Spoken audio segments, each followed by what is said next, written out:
Sinaksihan kahapon ni Pangulong Rodrigo Duterte ang turnover ng mga matataas na kalibreng baril na nagkakahalaga ng halos 400 milyong piso mula sa China sa seremonyang idinao sa Clark, Pampanga. May report si Brian Lacanlale.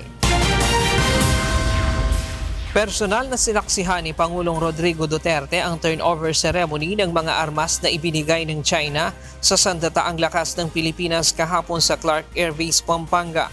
Urgent assistance sumano ito para sa kampanya ng bansa kontra terorismo. The donation is not big, but it's big in the sense that it marks a new era of relations between our two militaries. And it has come at the right time. Kabilang sa mga ipinagkaloob na armas ng China ang 3090 Sniper, automatic rifle at high precision rifle at 6 na milyong piraso ng mga bala.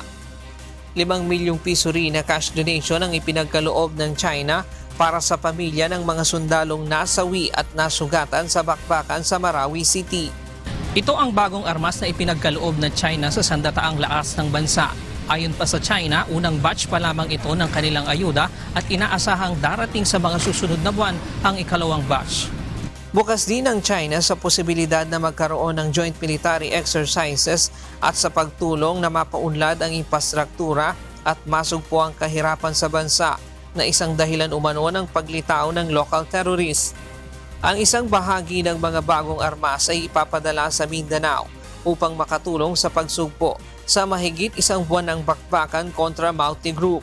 Nagpasalamat naman si Pangulong Duterte sa tulong ng China.